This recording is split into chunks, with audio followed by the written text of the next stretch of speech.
राधे राधे मित्रों, स्वागत है आपका आपके अपने YouTube चैनल पर। भगवान और ऋषि मुनि कभी किसी में भेद नहीं करते। उनकी शरण में, उनके दर पर जो भी आता है वे अवश्य उसकी इच्छा को पूरी करते हैं। याद है आपको, जब भगवान श्री कृष्ण से हेल्प मांगने के लिए दुर्योधन और अर्जुन दोनों आए थे, वहीं भगवान ने भी दोनों की ही हेल्प की थी, क्योंकि उनकी दृष्टि में दोनों ही समान हैं। ठीक ऐसा ही ये वाकया है भारत और चीन के युद्ध से पहले का। ध्यान से सुनिए। गुरु, माता पिता और भगवान, ये आपसे कोई भी बात कहें तो उस बात में आपके कल्याण की ही बात छिपी होती है, लेकिन भेद होता है समझने का।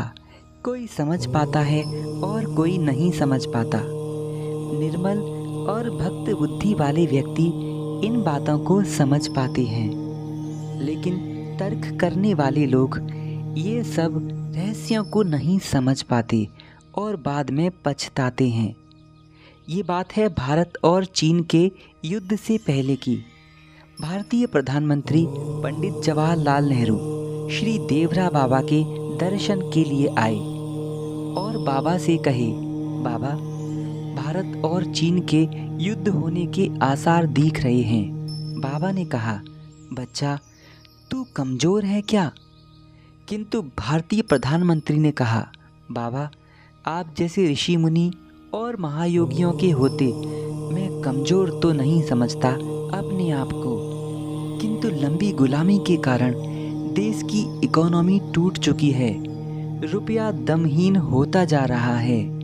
भारतीय सैनिकों को ट्रेनिंग भी ठीक से नहीं दे सकते हम। ये सुनकर बाबा ने कहा, बच्चा, मैं अपनी दिव्य दृष्टि से देख रहा हूँ। भारत में खनिज पदार्थों की, स्वर्ण की, हीरा मोती की खानों की और पेट्रोलियम की कमी नहीं है। नेहरू बच्चा, तू कहे तो मेरे आदेश मात्र से ये हिमालय अपने गर्भ में छुपी स्वर्ण की खानों को देश के लिए खोल सकता है। सारा हिमालय ही मेरे आशीर्वाद से सोने का बन जाएगा। बोल बच्चा, क्या तू ये चाहता है? लेकिन बात फिर वही आंटकी, क्योंकि पंडित जी पूरी तरह से श्री देवरा बाबा की शक्ति से परिचित नहीं थे।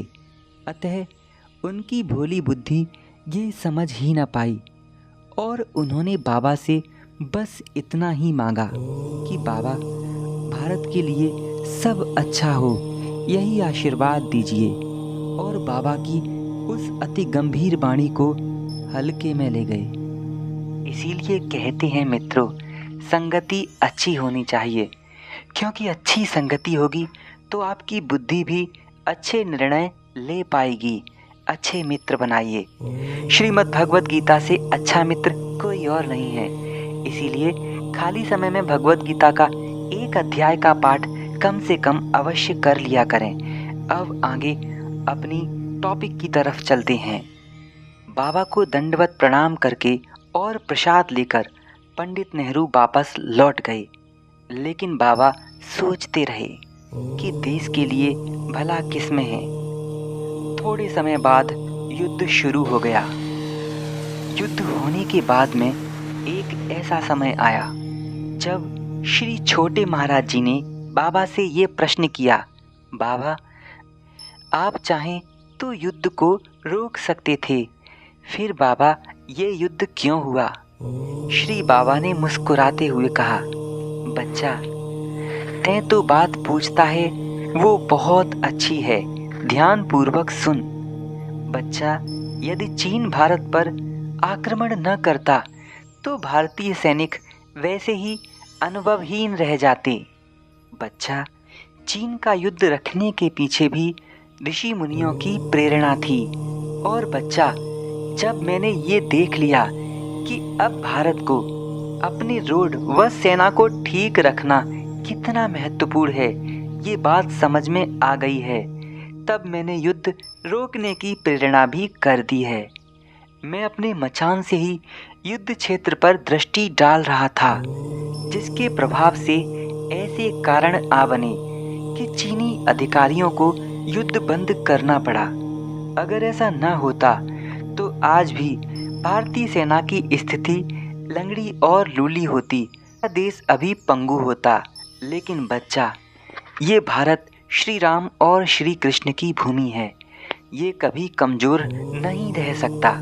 बच्चा, इसीलिए कहते हैं कि भगवान जो करते हैं अच्छा ही करते हैं, उसमें ही देश और प्राणी मात्र का भला होता है।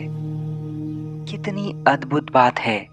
हर समय ईश्वर लीन रहने वाले श्री देवरा बाबा अपने देश की सेना की चिंता किया करते थे और इसीलिए ऐसी परिस्थिति भी बनाते थे ताकि भारतीय सेना मजबूत हो और विश्व में सबसे अधिक ताकतवर हो।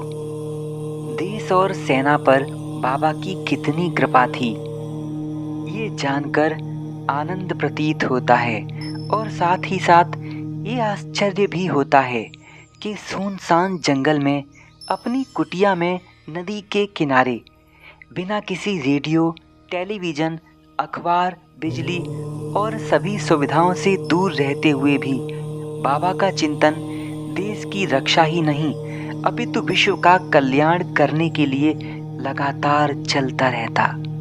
श्री बाबा किसी देश के, किसी जाति के अथवा किसी वर्ण के नहीं थे, वे तो संपूर्ण विश्व के थे। उनका चिंतन संपूर्ण विश्व के प्राणी मात्र के लिए था। जीव जंतु, पेड़ पौधे तक भी उनकी चिंतन की धारा से अछूते नहीं थे। मेरे प्यारे मित्रों, अगर आप अपने जीवन में भूले और भटके हुए हैं तो प्लीज़ महान ऋषि मुनियों की प्रसंगों को सुना करिए और गीता जी के एक अध्याय का पाठ किया करिए। आश्रम के ऑफिशियल चैनल देवराय ज्ञान पर जाकर श्री बड़े महाराज जी के पावन उपदेशों को सुन करके अपने जीवन को चिंता मुक्त करिए। वीडियो अच्छा लगा हो तो इसे लाइक करना और अपने मित्र में शेयर करना। चैनल को सब्सक्राइब जरूर कर लेना। अगली बार फिर मिलते हैं। जय श्री बाबा।